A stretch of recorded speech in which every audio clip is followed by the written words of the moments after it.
comrade workers, attention. Today we celebrate the birthday of the revolution and the 100th anniversary of the Communist Manifesto of Comrade Karl Marx.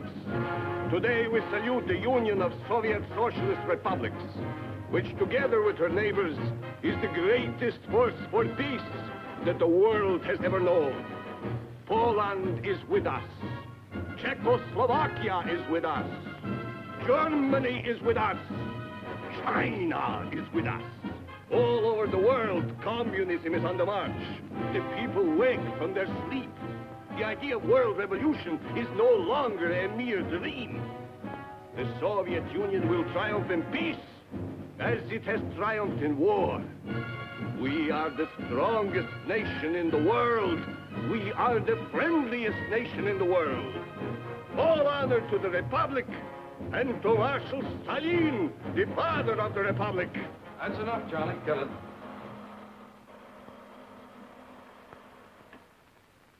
Well, that's the way the people in the Soviet Union see the world today. But then the Russian people aren't allowed to read books like As We See Russia, written by 25 members of our own club. We here in the Overseas Press Club are well informed on what's going on behind the Iron Curtain because many of our own members have found ways to outwit the communist censors. And now, thanks to our guest of honor, Tom Kelly, who has just come back from Hungary, there's a new chapter for the book. Treason in Budapest, 1949. Yes, I covered the so-called treason trial of Cardinal Mindszenty. The one behind the scenes.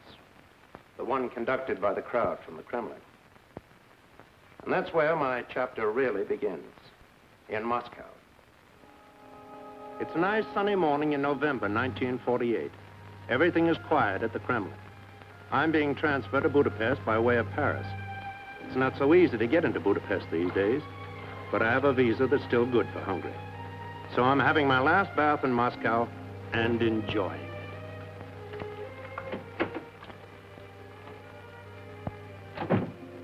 Waiter, leave that tray on the center table and hand me a towel, will you please?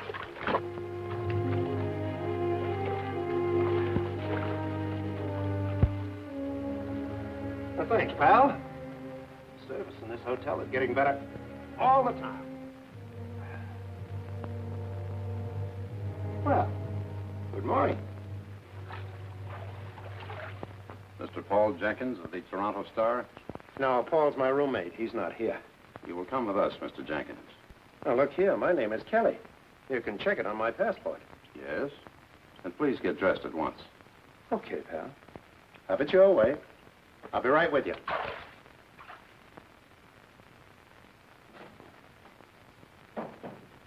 Ah, Mr. Kelly. My apologies. Someone has made an unfortunate mistake. Well, what about Jenkins? He's a nice guy. Mr. Jenkins is returning home tomorrow. We found it advisable to revoke his visa. I guess maybe he's homesick. I see you're leaving for Paris. Uh-huh.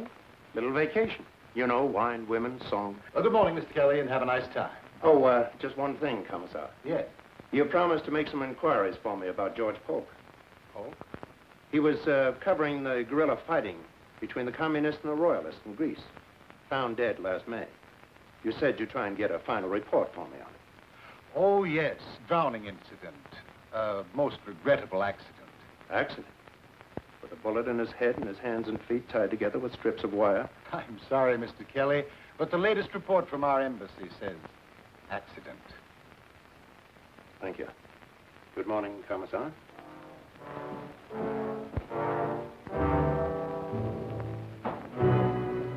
Accident. I didn't like the sound of that. I was doing the same kind of job. I might wind up in Budapest just as George Polk did in Greece. But the story looked so hot, I figured it was worth the risk. So I made my plans accordingly with the Paris office. Sure, I went through all the motions of a visiting fireman having a wonderful time in Gay Paris, just in case anybody was watching. But after a few days, I stopped playing fireman, and I set out for Budapest.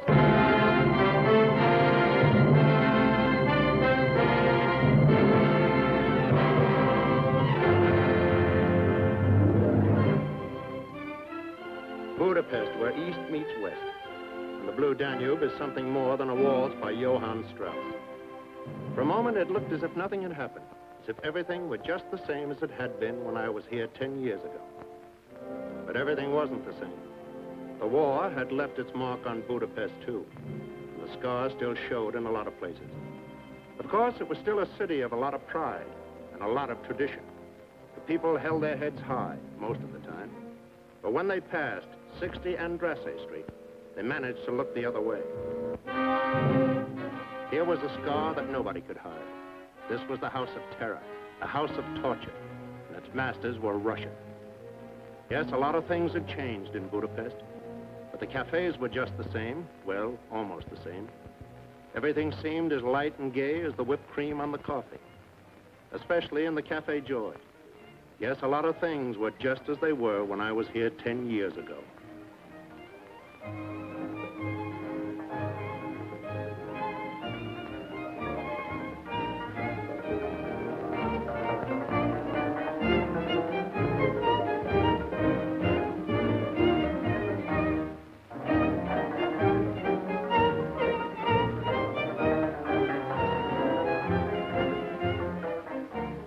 Thomas, have some coffee.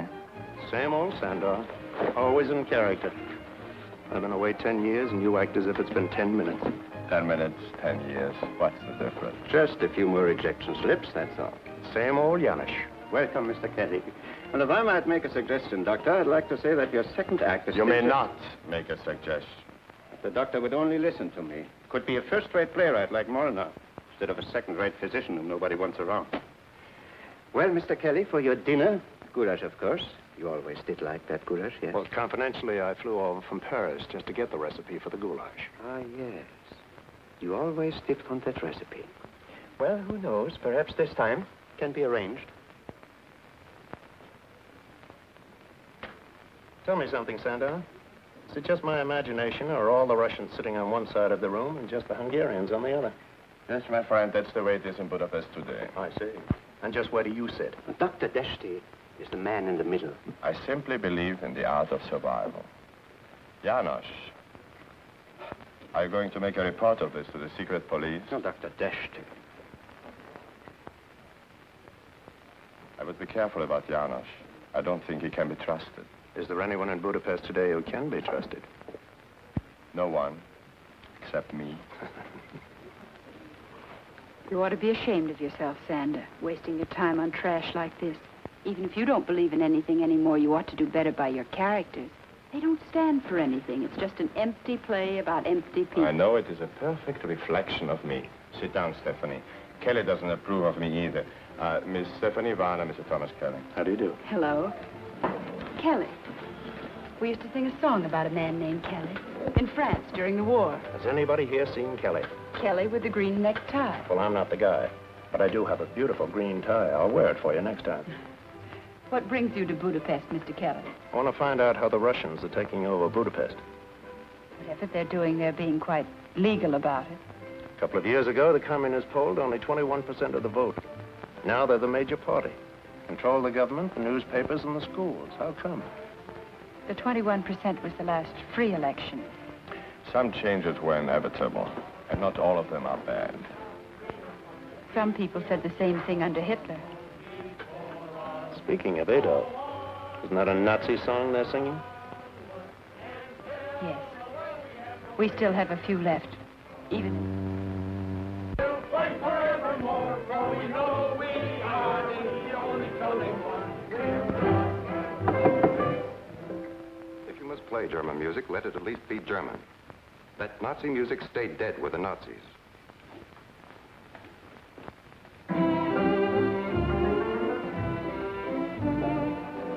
Who's the colonel?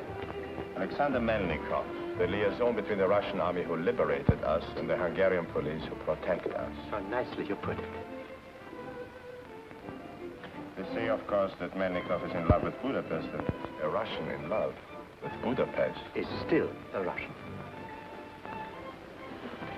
Please forgive me, Mr. Kelly. I only dropped in to return Sanders' play. I shall hope to see you again while you are here. Good evening, Sander. What a lovely brush off.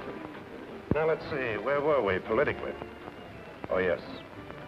I was just going to ask her, what about the church? Does Cardinal Mindszenty have a chance? This name is not to be thrown around in public. Will you excuse me, please? I have an urgent appointment in the bar.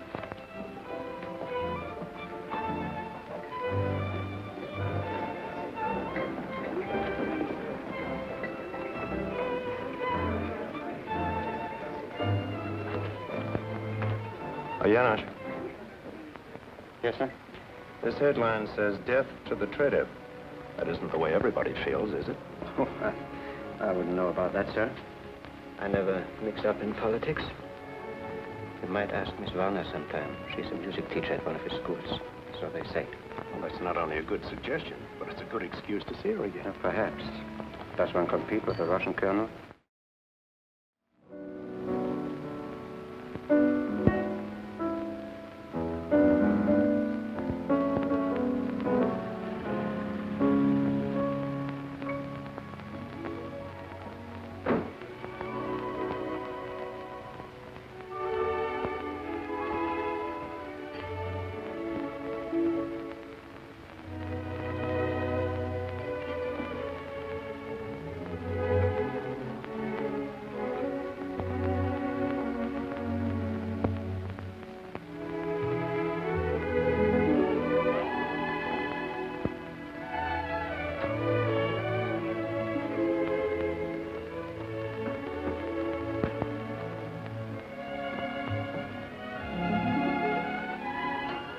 Darling.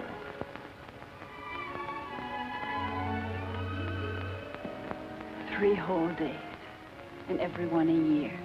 You don't look a minute older. How long must we go on this way? Hiding in the dark, afraid to be seen together in public. Oh, not much longer, darling. Everything will work out in time. I have it on excellent authority. In a little while, no one in the Kremlin will care if a Russian officer marries an Hungarian music teacher. And I'm sure if he saw you, Stalin himself would insist upon kissing the bride. Darling, you're wonderful. Who is it, please? Kelly with the green necktie. An American newspaper man. Let him in.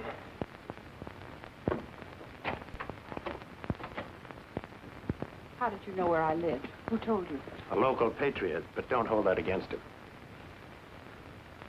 Just what is it you want here?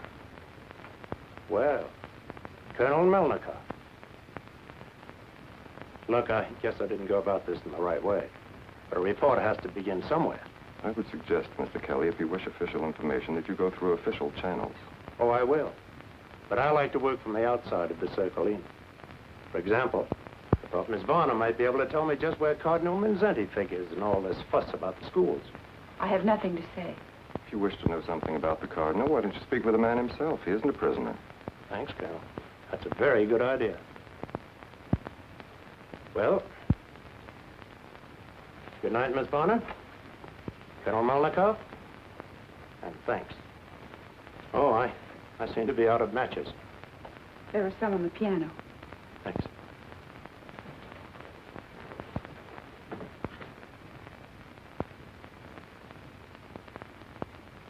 French Legion of Honor. Yours, Colonel? No, Miss Varner was a member of the French underground during the war.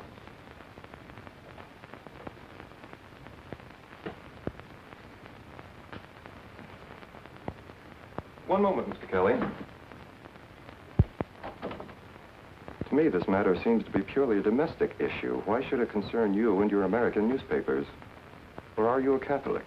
No, I'm north about it. But don't you remember, Colonel, the Allies signed a peace treaty with Hungary at the end of the war? Russia was one of the Allies. Well, that treaty guarantees a lot of things, including a little item called personal liberty. And believe me, Colonel, these are days when liberty is everybody's business. Well, so long. I'll be seeing you.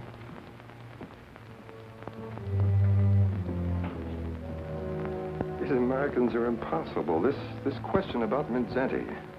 Perhaps I should have explained that Mindszenty is an enemy of the state. He must submit or he must be eliminated. Kelly will learn it is the same here as in the Soviet Union. There can only be one party and one state, and the church is... Darling, what do these things matter to you and me? Nothing, except you're a communist. I'm not and never will be. But we belong to each other. Politics can't change that.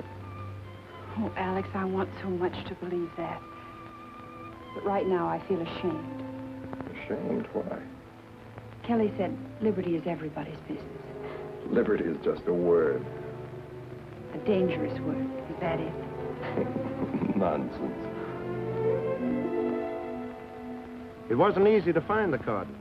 The state had taken over his schools. He wasn't in Budapest, and he wasn't in Escalating. 3 days later, I was right back where I started, in the Café George. Hello, Colonel. Care to join me for lunch? No, Mr. Kelly. If I thought you really meant the invitation, I would be delighted to accept. Well, of course I meant it. Thank you very much. If you don't mind, shall we sit over there? Suits me.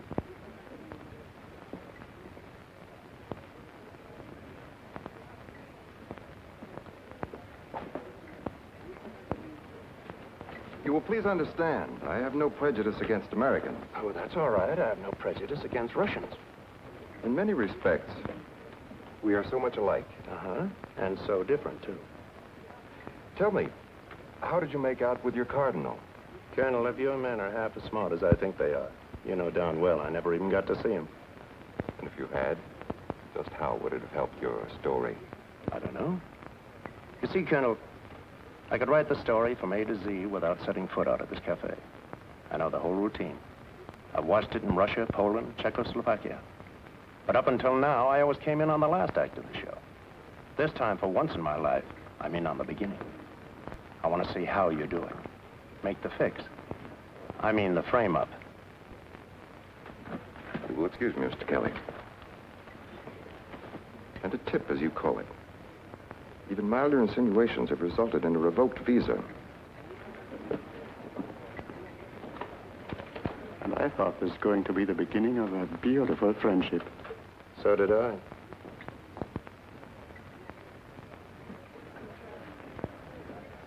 What will it be today? Omelette, souffle? Oh, surprise me. Anything but beef stroganoff. All right. And, please serve it over there. Hello. My apologies for barging in on you the other evening. I'm very glad you did. Thanks. But, how do you figure that? You said something about liberty being everybody's business. You're right. Is there some way I can help? Maybe. I need the answer to a lot of questions. One, what about those petitions against the Cardinal? None in our school yet, but others have had them. Government jobs, strong-arm stuff? Of course. Has anyone ever had much trouble with the Cardinal before? Certainly not. He's very popular with the people. Then why haven't the people protested? What about the underground? There is no underground. The Russians take care of that. Every day, hundreds of people are arrested and never heard of again. Every day, hundreds try to flee across the border to Austria if they can. But surely someone must stand with the Cardinal. Yes, of course. But some Hungarians are like me. They're not Catholic. They don't want to get involved one way or another. I don't believe that. How about you? Thanks. Message for you, Mr. Kelly, was left at the desk. Yanush. Yes. Tell me, just what would you say the Russians are angling for in Budapest these days? Who can tell, sir?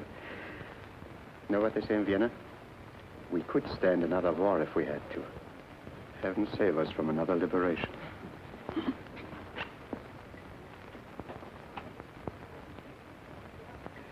Do you know what that means? I think so. Mr. Kelly, if I could get hold of a decent car, how would you like to go for a drive in the country some afternoon soon? Well, now you're talking.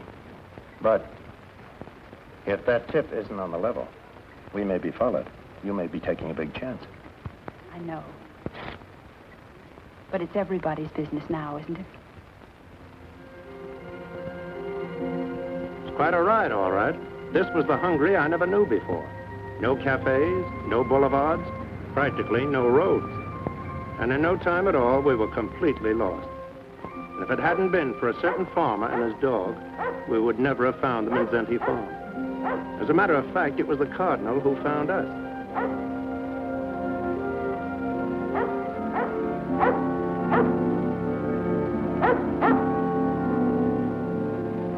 At first, I didn't recognize him. He looked just like any ordinary farmer. But when I saw his ring, I knew he was the man I was looking for. Of course, I wasn't too sure how it would work out. He didn't know me. He didn't know Steve. But the dog seemed to like us, and I guess that counted for a lot. So we went with the Cardinal, and when we met his mother in the vineyard, she insisted that we sit down with her. And suddenly, I felt quite at home. I almost forgot about the questions I wanted to ask. Almost, but not quite. Your Eminence, are you dressed like this because you're in exile? No. While I'm here at the farm, I'm a farmer. At Escalating, you're the Cardinal, but I was much happier when you were just a village priest. Yes, I, too, was much happier as a village priest. But I have every reason to believe that when the time is right, the government will regard me only as the Cardinal Primate of Hungary. And be quite prepared to treat me accordingly. Do you mean arrest? They would not dare. Who can tell what these men will dare? The move against the schools is the final move against the church. We had some 5,000 schools in Hungary. 3,000 of them were Catholic. And as long as I am responsible in any degree for these schools, we shall teach there the gospel according to Jesus Christ. Not according to Karl Marx or Commissar Stalin. On this point, I will not yield. Is there no chance for some compromise, some agreement? What chance is there of agreement between Christ and Antichrist? Do not misunderstand me, Mr. Kelly. I do not condemn our Russian neighbors as a race or as a people. But I do condemn the police state to which they are enslaved. We in Hungary will also be enslaved if we submit to men who owe their allegiance to the Kremlin. One must take a stand somewhere. One must draw a line past which one will not retreat. For myself, I have taken that stand. I have drawn that line. I will not surrender our schools to the domination of the state. You don't have a chance here. Isn't there some way you could get out of the country and lead this fight from exile? I will not run away. Now good men are needed here. The next move is up to the Soviets. And when will that come? Who can tell? It might come today or a year from today. The sky can darken without warning. Like this storm that's moving along now. It is nothing. It will pass. Yes, perhaps it will pass. Its shadow will still be upon us. When the real storm breaks, Mr. Kelly, the enemy will not appear among us as an enemy. No. He will appear as one who wishes to save us from disaster. He will have the hero's part. I will be the villain of the piece. It is always that way. That which is evil must be made to appear good. That which is good must be made to appear evil. So it was with Hitler when he moved into Poland. So it is now with Stalin when he moves into Hungary. How do you feel about all this? I'm not worried for my son. I'm worried for Hungary. To me, sometimes when a storm is in the making, it's a relief to say, let it come. Let it come fast. Hard.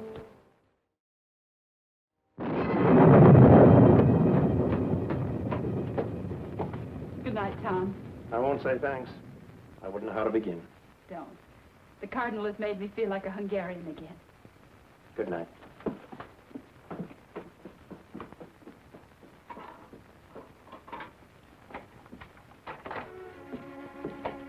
Alex. Why are you so late? Where have you been? Really, Alex? Is this an official visit? Am I under arrest, perhaps? Certainly not. Then I don't think I shall tell you. Please, it's important.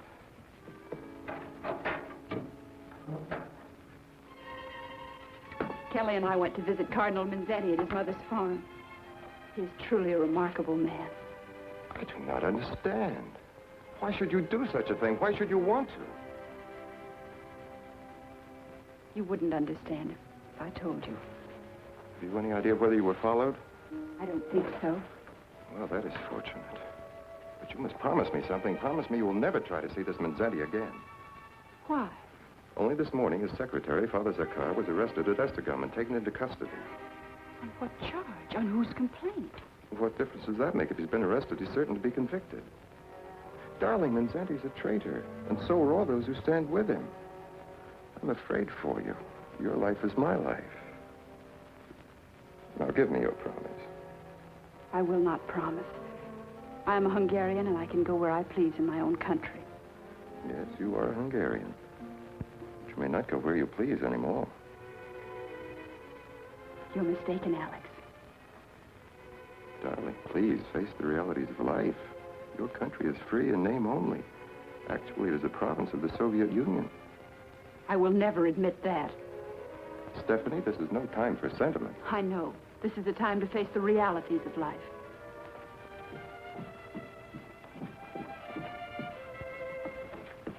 I'm very tired. Good night, Alex.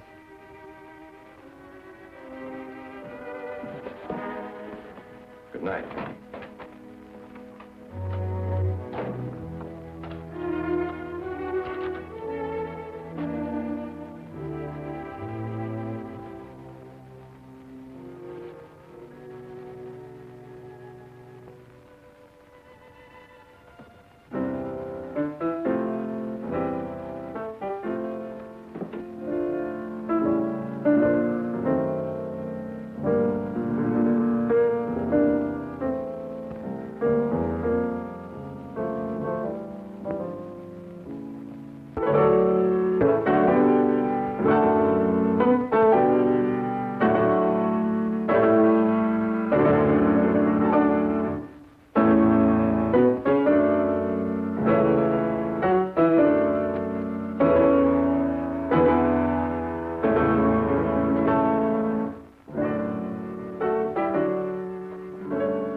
Ministry of Education. Miss Varner, this music which you are playing, it is not on the approved list of the Politburo. But it is one of our oldest songs. I learned it when I was a child in school. You will play it no more. I have here a petition in the matter of Josef Mindszenty. You will sign first, the class will sign after you. A petition? What kind of petition? A petition demanding the arrest of Mindszenty as a traitor to the state. But the Cardinal is not a traitor. To us, he is a hero. Silence. Do you want to be known as traitors, too? I will give you one more chance. Those who wish to sign may still do so, and I shall be glad to regard them as having volunteered their cooperation. Now, Miss Varner, you will sign first, then your class. No, I will not sign. Don't any of you sign. This woman is a Russian. And why should the Russians tell us what we must do? Oh, I know we are grateful to them for many things. But the war is over now, and they ought to go home. They'll never go home unless we make a firm stand somewhere. All of us. We must draw a line past which there is no retreat. And for me, this petition is that line. I will not sign. I will not ask anyone else to sign. Class is ordered to remain here until I return. Miss Varner, you will come with me.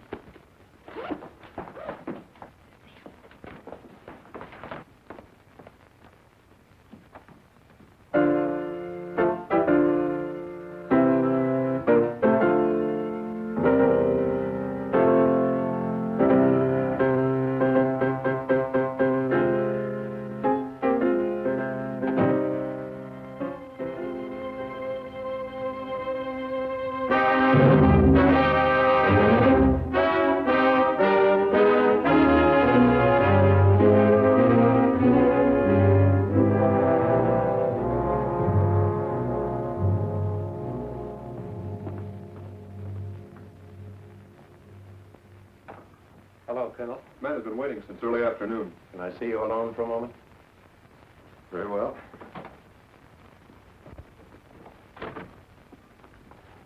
It's a friend of mine in serious trouble with the police. I never interfere in police matters. It's a friend of yours, too. Stephanie. Are you sure? Absolutely. I was supposed to pick her up after school, but the secret police beat me to her. She's right here in this building.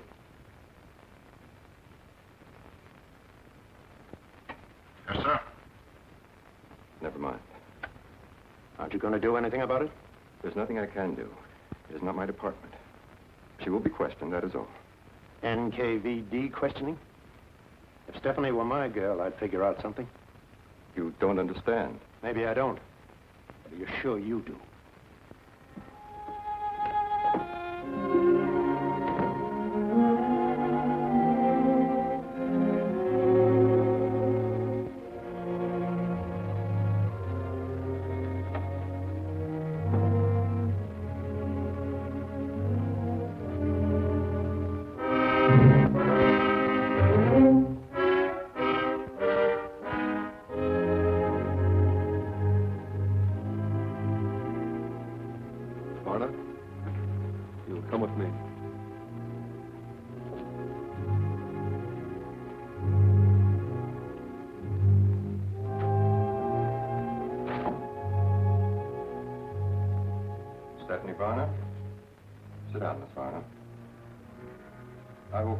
Suspect alone, see that I'm not interrupted. Your record leaves much to be explained. Darling, forgive me. Alex. Darling, I begged you not to do anything that might get you involved. What I did so awful. Please, darling, try to forget yesterday. You're leaving Budapest at once. I've arranged a visa. I will not run away. Stephanie, be reasonable. Do you realize it is not safe for us to see each other now? And if you remain here, I may not be able to protect you. Protect me? Were you able to protect me last night? Or this morning? If I tried to help you then, I could do nothing for you now. Please believe me, you must either conform to things as they are in Budapest, or you must leave, now, at once. I must stay. Now is the time when good men are needed here. And women, too. May I go now, Alex? You patriotic little fool.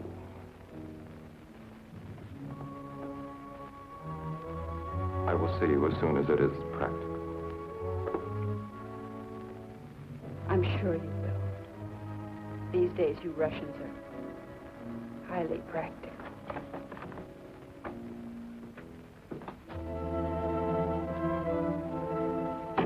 Stephanie.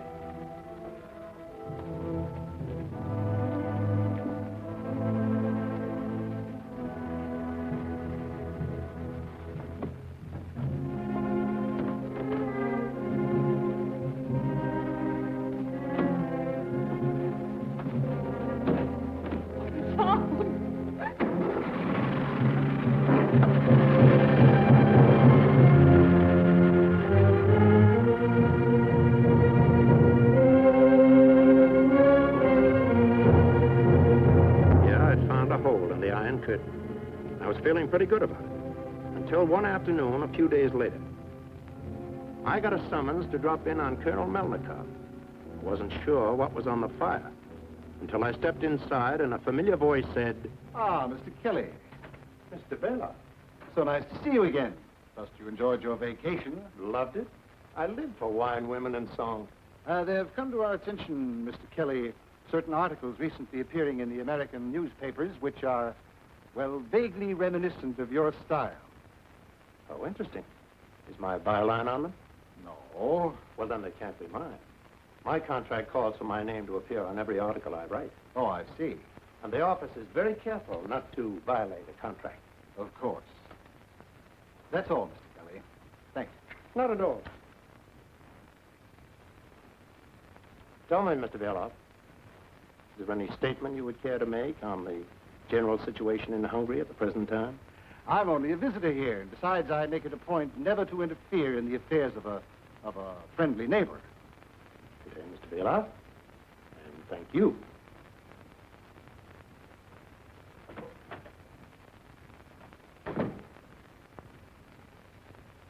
Shall I cancel his visa, Comrade Commissar?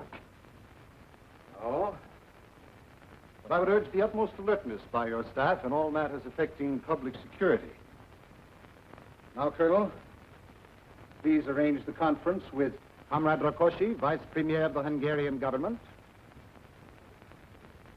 Colonel Timmer, head of the regular police. Gabriel Peter, head of the secret police. I need hardly remind you, gentlemen, that the Politburo in Moscow is not interested in explanations. It deals only with results. And the results in the case of Josef Mindszenty have been negligible. Someone has failed miserably. Comrade Rakosi, as Vice Premier of the Hungarian government, for all practical purposes, you are Hungary. How do you analyze the situation? What else could we do? We took over the schools, but most of the teachers in their hearts are still loyal to Mindszenty. We have given him every opportunity to escape, to leave the country. He refuses to leave. I assure you, Comrade Commissar, you will not find it easy to intimidate this man. How distressing. You do not understand, Comrade Commissar. The Cardinal is still very popular with the people, in spite of our attacks upon him in the newspapers. Perhaps, comrade, you will remember, he was a leader in the anti-Nazi resistance. And at heart, he is a peasant of the peasants. He opposed our program for land redistribution, yes, but only because it didn't give enough to every farmer. If we proceed against him now without some real evidence, it might prove to be disastrous. If we do not proceed against him now, Comrade Colonel, it will also prove to be disastrous. Let us be realistic, gentlemen. You say that this cardinal is now under house arrest in the cathedral at Escalating. I ask you, in all logic, how much longer do you Hungarians think you can continue to play out this little farce which you call protective custody? Either the man is under arrest or he's not under arrest. Each day that he remains at liberty, the prestige of your government suffers. The prestige of the Soviet Union suffers. Now, I admit this situation is not one of our seeking. No one asked for a final showdown with the church at this time. Once the issue is joined, there can be no retreat. There can be no surrender on our part. This religion, like all religions, remains the inevitable enemy of the Soviet state. We must treat it as such. We must destroy this man and the faith that is in him, or he will destroy you. Well, Colonel Timmer, what do you suggest? If you put it that way, Comrade Commissar, there's only one answer. Let him be arrested at once for conspiracy against the state. Colonel Peter, do you have a suggestion? I agree with Colonel Timmer. Let him be tried by a people's court. And hanged for a traitor. The sooner the better. Excellent suggestion, comrade. But is it enough? It will not serve our purpose to destroy the man and create a hero. We must destroy something more than the mere man himself. We must destroy everything about him. His reputation. Suppose we told the world that he was anti-Semitic. But everyone in Hungary knows that the Cardinal is not anti-Semitic. He protected the Jews against the Nazis. He even hid them in his own cellars. But the world outside does not know about that. The charge of anti-Semitism will be effective in time. If we repeat it often enough. Like Hitler, you mean? The technique of the big lie? Thank you, Colonel. Yes, that's a very good technique indeed. Do you have any other suggestions? No. No, but I wouldn't think it desirable to make a political martyr out of a cardinal, especially during the Christmas season, which is now approaching. Excellent, Colonel. Yes. Yes, we must be very careful of all these things. Even an anti-Semitic traitor must be brought to trial at exactly the right time. Not too soon, not too late. Yes, we must completely discredit this man. In his own country, in his own church, in his own soul. But not before Christmas, Comrade Rakosi.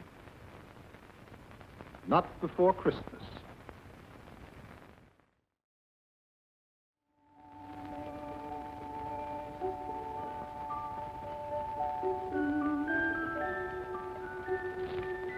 With best wishes from our chef for a very Merry Christmas Eve. Beautiful. Perfect. Much too perfect to eat. Oh, and here's something for our friend in the kitchen with my compliments. And something for you, too. Why, thank you, sir. Thank you very much, sir. I know our chef would like to thank you personally. He's rushing to catch a plane. He's spending his holidays with relatives in Switzerland. No, champagne. This is a great day for me. I have been sued for plagiarism. Isn't it wonderful? Plagiarism? Why, that's serious. That's literary larceny. Oh, my dear boy. In Budapest, it is taken for granted that sooner or later in the theater, everybody steals from someone else. The question at issue is not, did you steal the play from so-and-so? The question is one of good taste. Was the play of so-and-so worth stealing? Did the defendant distinguish between a brilliant playwright and a dull one? I might not write the best plays in the world as yet, but I only remember the best. And my friend, congratulations on those articles. Articles? What articles? The unsigned ones, which have been appearing in American newspapers. Quite daring, quite indiscreet. One wonders how you got the recipe for getting them out of Hungary. To Miss Warner? No. If we are to drink a toast, let us drink to freedom. What kind of odds are they quoting around here on freedom these days? Not half enough, old boy.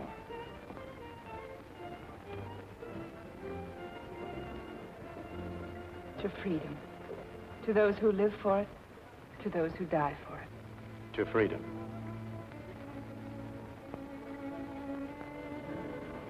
Well, will you excuse me for a moment? I see one of my lawyers is at the bar, and if I play my cards right, who knows? He might even pay for my dinner.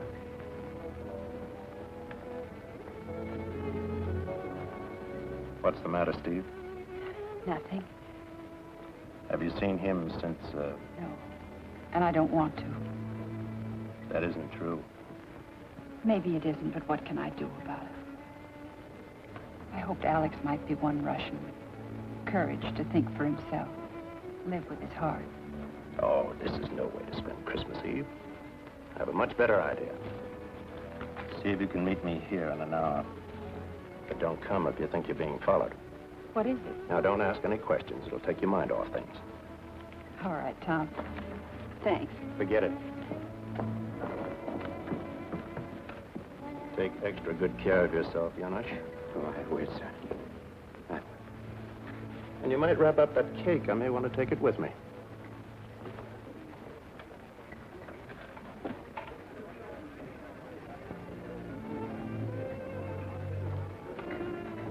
Good evening, Colonel. You Americans amaze me. I felt certain you would never speak to me again. This is Christmas Eve. Peace on earth, goodwill to men. Even during a war, there's sort of an armistice tonight and tomorrow. I was never brought up to believe in Christmas. In my country, the party... So let's forget politics for one night. Is there any way you and I could take a nice little walk without being tailed by one of your boys? I'll meet you outside. We can talk in my car. Okay. You don't want to walk? We'll ride.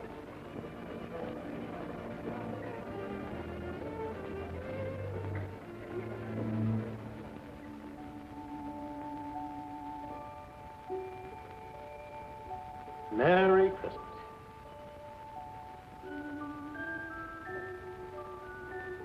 What a beautiful cake.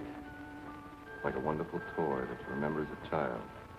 The kind of toy that always belonged to someone else. I thought you were trying to forget. Oh, sometimes it's better to forget. Tonight I remember too well. When the Nazis took Kharkov, I lost everything that I held dear. My mother, my father, my brothers died in the street fighting. My sister and her 2 children were kidnapped and exterminated in the Hitler gas wagon. The world forgets these things. Because as a rule, it's better to forget horror than to remember it. But I do not forget. Funny, isn't it? We both fought to turn the Nazis back. So did I. We won that battle together. But now we have to go underground. in a borrowed cellar to eat Christmas cake together.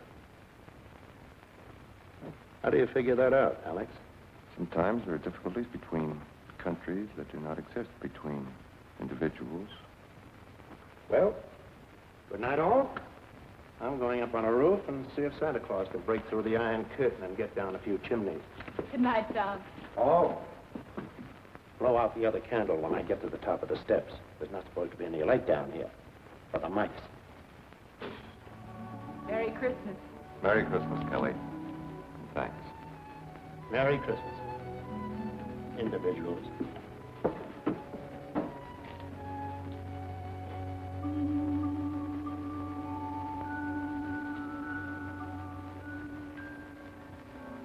Next morning, Stephanie and I went to Escalating for Christmas, and a wonderful Christmas it was. We got there in time for High Mass. For a moment, you could almost forget what was coming up, but only for a moment. When I took a look at the guards, I knew they hadn't come to pray. I knew this was the end of the road, and so did the Cardinal and everyone else in that church. And so, my dear good people, the days of the Caesars are always with us. The innocent are massacred. The brave are compelled to go into exile, like the Holy Family itself on its flight into Egypt. Yet the word of God abides in the hearts of men. Nothing can destroy that. For it is the only reality that transcends all other reality. Today, Christ is born again for our redemption. And so we too are born again. And so on this, the birthday of all mankind, let us stand firm in that faith which makes us free men. Free before God. Free before Caesar. Let me affirm once more, I love my country as I love my church. If I resist the Russian authorities who are among us, I resist them for the same reason that I resisted the Nazis who once held us in bondage also. I am against tyranny in all forms and under all labels. Some of you, I know, have been asked to testify against me, to sign petitions against me.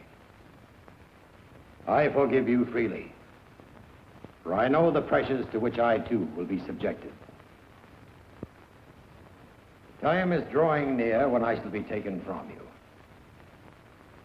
And so I say to you, as to my fellow bishops, be of good heart. Engage in no demonstrations. Pray for me as I shall pray for you. And remember, please, now and as always, I pray for a world of charity, a world of justice. I pray for my accusers as I pray for you, my own people. And today, on his birthday, may God be with you and all the days of your lives.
Have you had word from your secretary, Father Zorkov? No word, Mother. They will torture him, of course. They will tell the world that he has confessed to all kinds of things. Yes, they will say that he has confessed. It's always the way. And the world will never know for sure what a good young man he really is. It only takes a little poison to ruin a well on a farm, or to spoil a reputation in the big city. No matter what happens, we must speak for the truth, even in prison. And if the world chooses to remember us, we hope we will be remembered for what we did with our lives in the days of our freedom.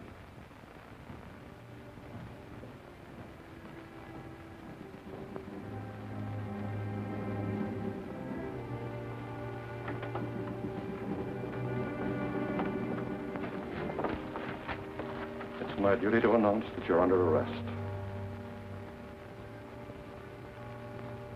So it has come at last.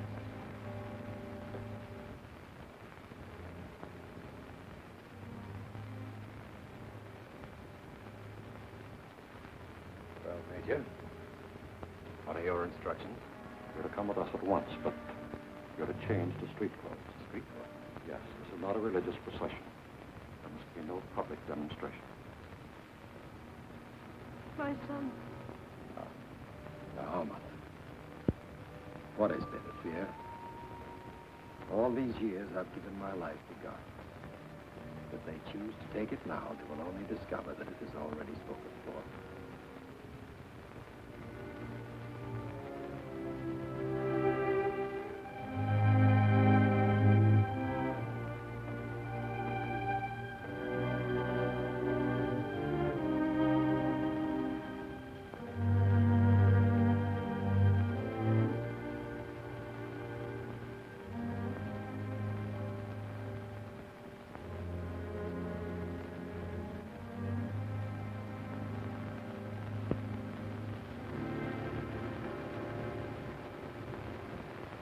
I have partaken in no conspiracy whatsoever. I shall not make any confession. If, however, you should read that I confess, and even see it authenticated by my signature, regard that as merely the consequence of human frailty. And in advance, I declare such acts null and void.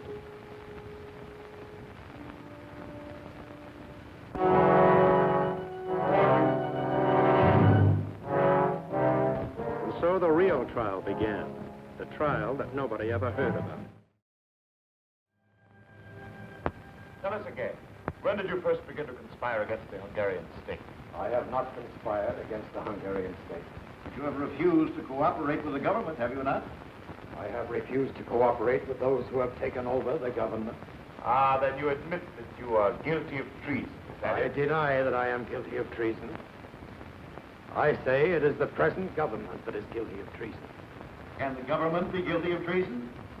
This is not the true government of Hungary. This is a Russian government, appointed to office by Russian commissars, kept in office by the power of the Russian army. Answer the question. Can the government be guilty of treason? Yes, the government can be guilty of treason. Treason to God, treason to Hungary, treason to humanity. You've always been against the government, is it not so? I have always been against tyranny wherever I found it. How many times have you been confined to jail? 3. First in 1919. As a young priest, I opposed the administration of the dictator Bela Kun. You will refrain from referring to the name of Bela Kun, the Trotskyite. 1944, as a bishop, I spoke out against the cruelties of the Nazi occupation. I found myself again confined to prison. Today, as a cardinal, I find myself in prison once more. Only this time. What is your real name, the name you were born with? My family name is Pem. A German name, is it not? Yes. The name is of German origin. When did you change your name to Mindszenty?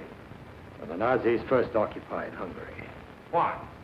Why did you change your name? Were you ashamed of it? No. It's a German name.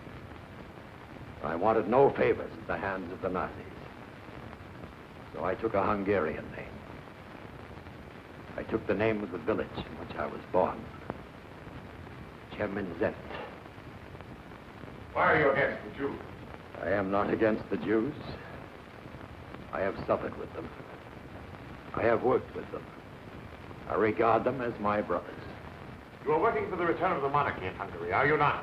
I am not working for the return of the monarchy in Hungary. Why did you speculate in the black market with American money? I did not speculate on the black market. I bought clothing and food for the poor, with the specific approval of the government. You're working with the Pope to bring the whole world to war with Russia, are you not? That is not true. The Pope prays for peace. He works for peace. But you have an allegiance to the Pope, is it not so? Yes. Matter spiritual, I have an allegiance to the Pope. As between your allegiance to the Pope and your allegiance to Hungary, which would you say is the greater? I do not have to choose between my God and my country. I find it quite simple. Love the one without betraying the other.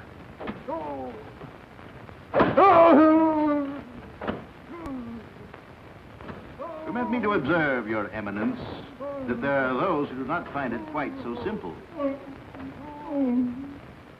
Your secretary has confessed many times. Every day he confesses a little more. Come, Your Eminence. Why permit a young man to suffer needlessly? Give us your confession now. Let there be an end to all these questions. No. I will never confess. For I have done nothing to injure my country. Neither has my secretary, Father Zokar. You say he has confessed. I say it is because you have tortured him beyond the point of endurance. I say... Oh. Father of mercy.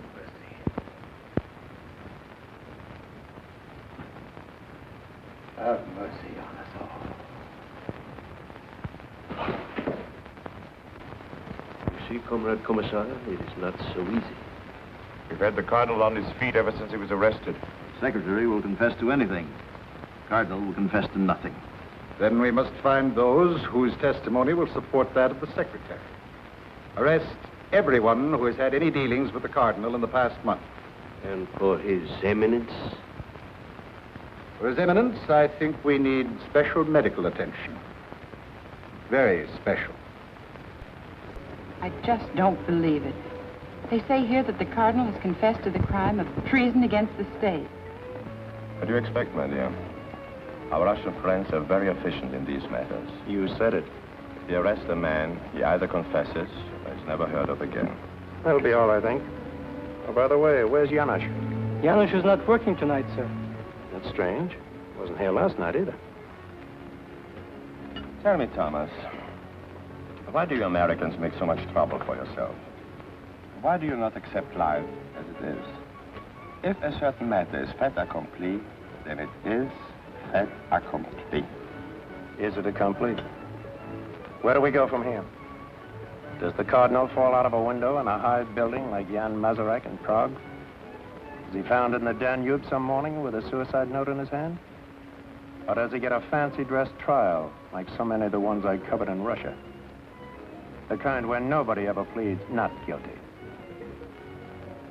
I admire your power of analysis, but at the moment I'm more concerned about the state of your health. Don't worry, Sander. Never felt better. But thanks for the warning. Good night, Steve. Good night, Tom. See you in the morning. At 10. Excuse me, sir.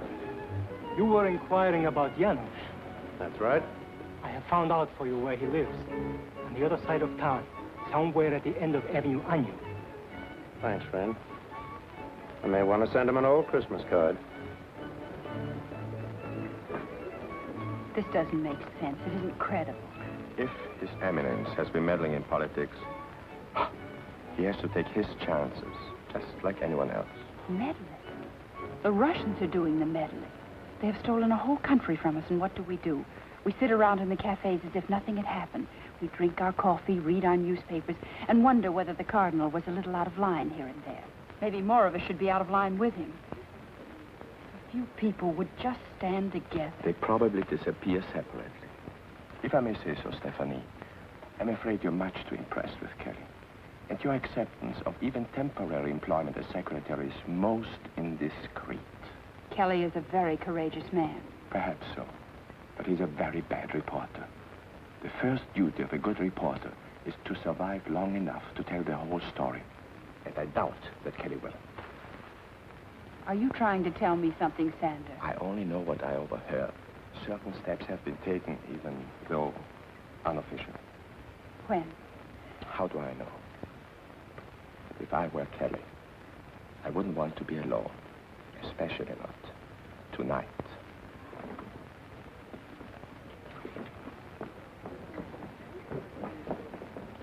Did Mr. Kelly, the American newspaper man, take a cab? Yes, Miss Ron. Do you know whether he went to his hotel? No. He told the driver to drop him off at the end of Avenue Agnew. Thank you.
Call for Tom.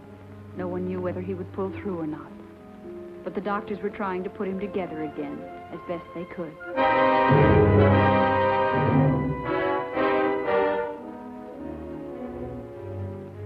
It was a little different at 60 Andrassy Street. They were taking people apart, but they were being scientific about it. The medical reports on the examination of the Cardinal speak for themselves, Comrade Commissar. He will not confess. He will not yield in any degree. He must confess. He must yield. Very well, but there are limits past which we cannot go if the prisoner is to be able to stand trial. Russia, we have no difficulty with such matters. Be reasonable, Comrade Commissar. These confessions take time, even under torture. But there is no time. Public trial must be scheduled without delay.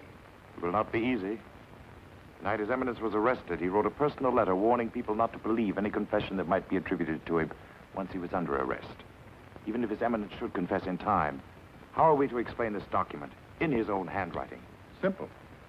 When he confesses, let him repudiate the warning against confession in his own handwriting. But that will merely remind the people that His Eminence has obviously been under considerable pressure. How will that look before a jury? There will be no jury. The case will be tried before 5 judges of our own choosing. Tell me, Doctor, are you quite sure you've tried every inducement with the Cardinal? Every type of treatment has been considered, Comrade Commissar.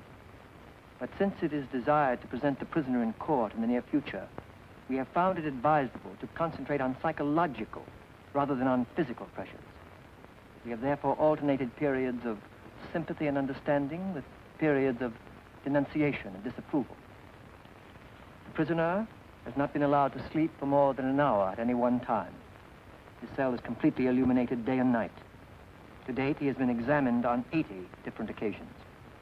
The diet is sharply restricted, except for large quantities of hot water. The result has been moods of extreme elation, followed by moods of extreme depression. We have given morphine, we have withheld morphine. Results inconclusive. We are experimenting currently with scopomorphine, but I would recommend that this medication be reserved for later use. If an extreme form of passivity can be induced, it would be more useful at the public trial. Oh, yes, one final note. No visitors. All communication with the outside world is denied to the prisoner. Very good, Doctor, but not quite good enough. Time is running out. Just when may we expect the confession of the defendant, Mindszenty? Who can say, Comrade Commissar? This man Mindszenty is not a Russian. He has no feeling of guilt about anything. And when a strong man has no feeling of guilt, he may never confess. He may go on protesting his innocence forever unless... Yes, Doctor? Well, there is still the technique of hypnotic and post-hypnotic suggestion. Presents certain dangers, of course, to the patient. We are not concerned with the danger to the patient. I cannot guarantee the results, of course. But sometimes if scopolamine is administered in sufficient quantity, a kind of twilight sleep is induced, and control of the patient is established for many hours at a time. All inclination to resist is removed. Sometimes the whole personality is radically affected. Very well, then, Doctor. If we can change the personality of the defendant Mindszenty, let us change it by all means. The others? Yes, Comrade Commissar? One need not be too subtle with the others. Say it after me. Yes, I confess. Yes, I confess. Yes, I confess.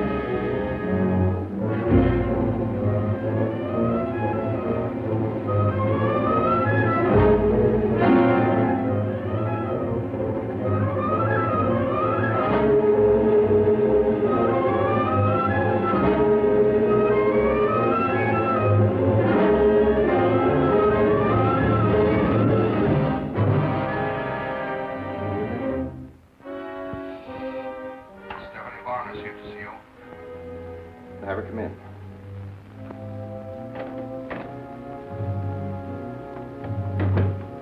Hello, Alex. Stephanie, it's not good for you to be seen here. Do you know of a safer place?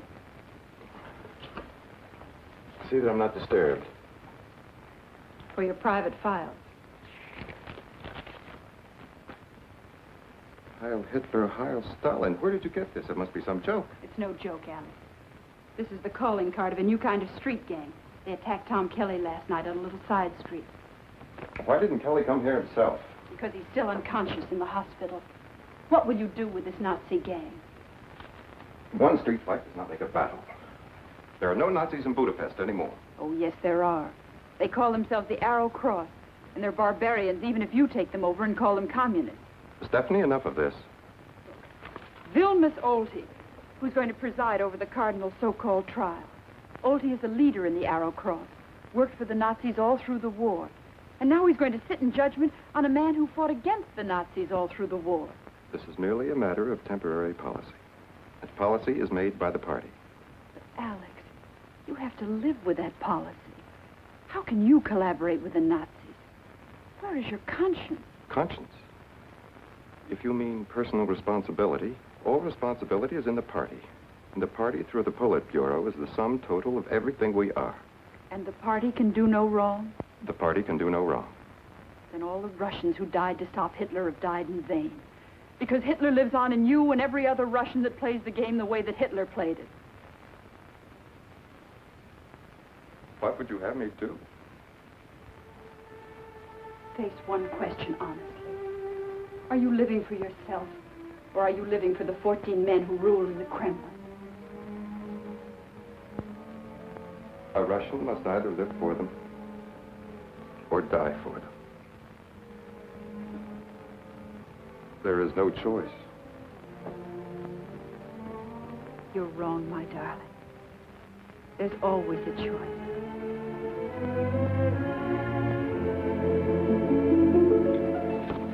Oh, Alex, somewhere in Russia there must be people who feel just as you do. Thousands of them, millions of them. Oh, I know there's no such thing as an underground in Russia, but maybe it's time someone started one. Maybe a person-to-person relay system that tells the people the truth about what's going on in Hungary and the rest of the world. Don't you see, darling? There's our choice. Oh, I know it wouldn't be a very long life, but it would be a wonderful one while it lasted. We'd have something to live for, and when the time came, we'd have something to die for, too. Do I intrude, Comrade Colonel? Not at all. I've just finished my questioning of the suspect. Lieutenant, you will take Miss Varn into custody at once. Remand her for further examination. Charges, espionage, and treason. Well, congratulations, Colonel. Secret police have had this woman under surveillance for quite some time. There is no choice. Heil Hitler, Heil Stalin.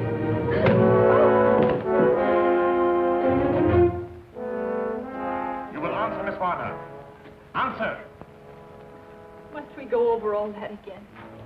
Surely you know everything about me by now. You were a music student in Paris when the war broke out in 1939? That is correct. And you remained in France to fought with the French underground? Yes. Why? Because I wanted to do what I could against the Nazis. But Hungary, your country, was fighting on the side of Hitler. That was one of the mistakes my country made. You're a personal friend of Josef Mindszenty? I met him once, that's all. Then you are ready to testify against him? I know nothing. How can I testify? You're conspiring with Mindszenty to overthrow the government. Confess it now while there's still time in your case. I have nothing to confess. Answer the questions, Miss Warner. You will answer the questions.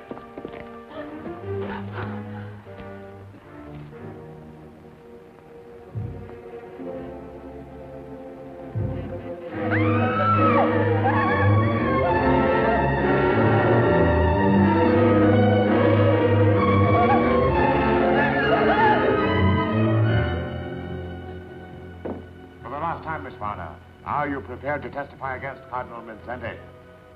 No. I will never testify against him. Very well, then. Let us put it a little differently. Are you prepared to testify against Colonel Melnikov? You were acquainted with Colonel Melnikov, were you not? As a matter of fact, you were in love with him. You deny this? Well, what do you say, Miss Warner? Just what did Colonel Melnikov mean to you? Nothing, nothing. Confess, Miss Warner, while there's still time. I will not confess.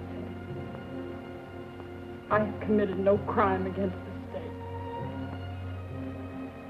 Yes, I was in love with Colonel Melnikov. But is it an act of treason to fall in love? Doesn't matter now. He has made his choice. I have made mine. Long live Hungary.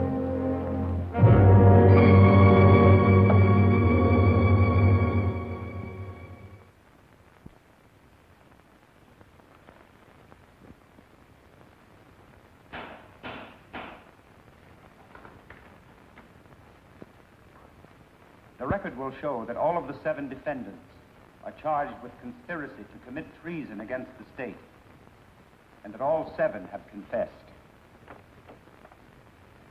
Father Nodge, Prince Esterhazy, Father Zakar, Laszlo Todt, Father Ishbanki, Professor Voronoi, and the chief conspirator, Josef Mindszenty. There remains for this court only the problem of determining the degree of guilt for each of the defendants. And for the defendant Mindszenty, the state prosecutor asks the penalty of death. In his own behalf, the defendant Mindszenty submits to the court the following statement. In his own handwriting, I wish to lessen the present tension and voluntarily admit that, in principle, I committed the acts in the indictment. After 35 days of constant meditation, I consider that an agreement between church and state is necessary. I hereby willingly declare, free of pressure, that I am willing to withdraw from the exercise of my duties as cardinal for a time. The prisoner may rise and address the court. The prisoner may rise and address the court.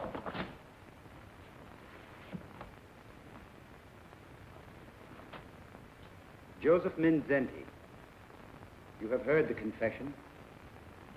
Is it correct? Is it your statement? Yes, it's my statement. And in your handwriting? Yes, handwriting is my own. Made willingly and without pressure.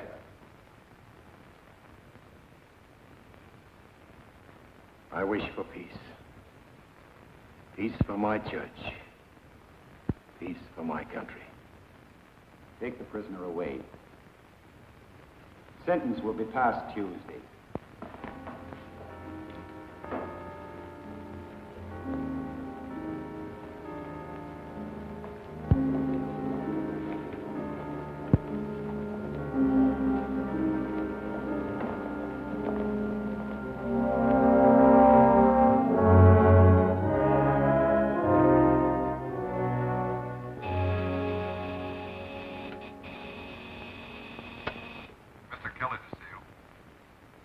Have him come in.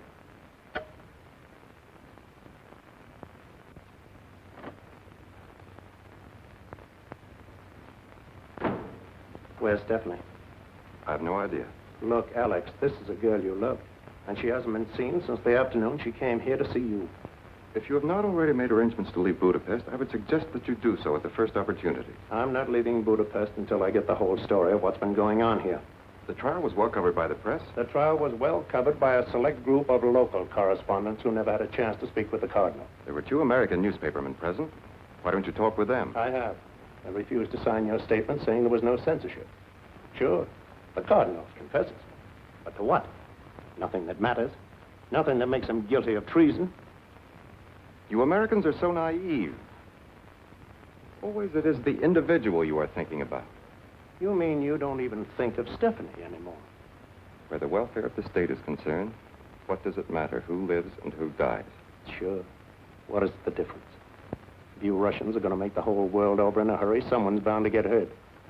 Sometimes it's 10 million of your own people locked up in slave labor camps. Other times it's just a funny little waiter like Janusz, or a cardinal, or a girl one might have loved. Okay, Alex. You stick with your dreams. I'll play along with mine. Only the next time you get back to Russia, take a good look at everything and then ask yourself, why did your sister and her children have to die in Hitler's gas wagon? Was it so you could build a better world with whatever remains of the Hitler gang? You Americans must recognize that a good party member is always loyal to the party. So long, Alex. Is it my imagination? Or do I hear somebody shouting, Heil Hitler, Heil Stalin?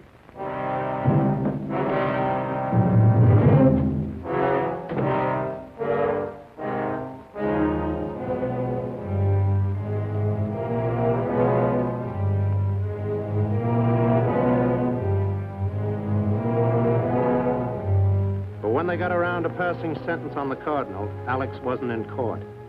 He was in Stephanie's apartment, trying to live over the memories of a girl he had not been able to protect.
Requests a statement from the defendant, Josef Mindszenty.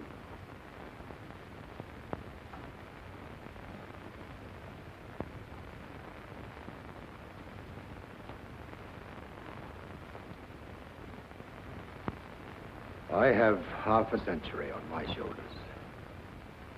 Half a century of definite education and principles. This education, these principles, are built into the life of a human being as railway rails are anchored into the earth. This explains a lot of things. For more than 40 days, I have been before the police and the court. They ask me, and I answer.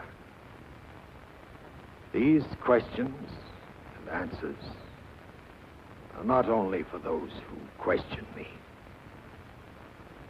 for a man must also answer his own soul. I have never been an enemy to the Hungarian people. I have no quarrel with the workers, the peasants, to whom I and my family belong. This morning I prayed to my Lord. I asked for peace.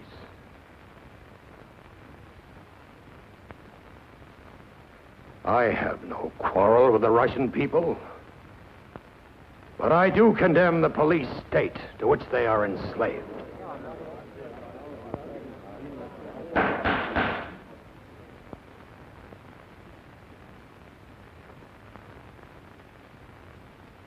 Peace. Not tomorrow. Not in the distant future. Peace in our time. Josef Mindszenty, you are sentenced to imprisonment for the remainder of your natural life. Peace.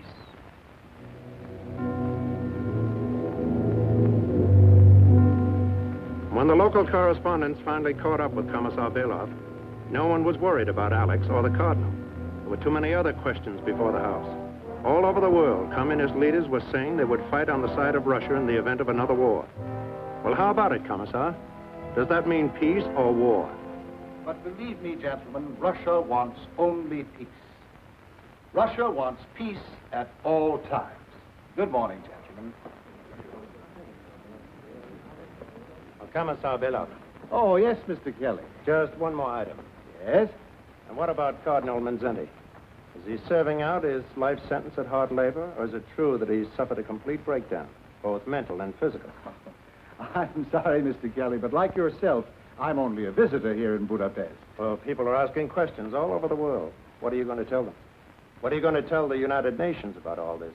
Why, Mr. Kelly, we're going to tell the United Nations precisely what I've told you. The Soviet Union is not concerned in the domestic policies of the Hungarian government. Neither, I trust, is the United Nations. Good morning, Mr. Kelly. This is where I came in. Budapest, where East meets West, and the Blue Danube is something more than a waltz by Johann Strauss. I had the story about Stephanie, because I knew what no record meant. No record meant death or worse in a slave labor camp. Goodbye, Steve, wherever you are. To freedom. To those who live for it. To those who die for it. Goodbye, Alec. You Americans must recognize that a good party member is always loyal to the party. Goodbye, Your Eminence. Now and as always, I pray for a world of peace. A world of charity. A world of justice. Someday, if we could ever get through to the Russian people, things might be different. But right now, the only people who are getting through to anybody are the Soviets. But don't worry, we're blocking them in a lot of places. We turned them back in France and Italy with the Marshall Plan. We stopped them cold in Berlin with the airlift. Oh, I know they're still gambling on Germany, Austria, China, and India. But between you and me, I think they'd still settle for peace rather than war. But if you want peace with the Russian bear, take it from me. You can't let him walk all over. If he steps on you, you've got to yell. And keep on yelling about a lot of things. And one of them is a man named Mindszenty. Another is Loyaj Ordas, the Lutheran bishop, Budapest, who still hasn't been heard from. Then there's the little matter of the 14 Protestant ministers who are still in jail in Bulgaria. You see, the way I look at it, we're living in a time when liberty is everybody's business. And either there's liberty for everyone, or there's no liberty at all.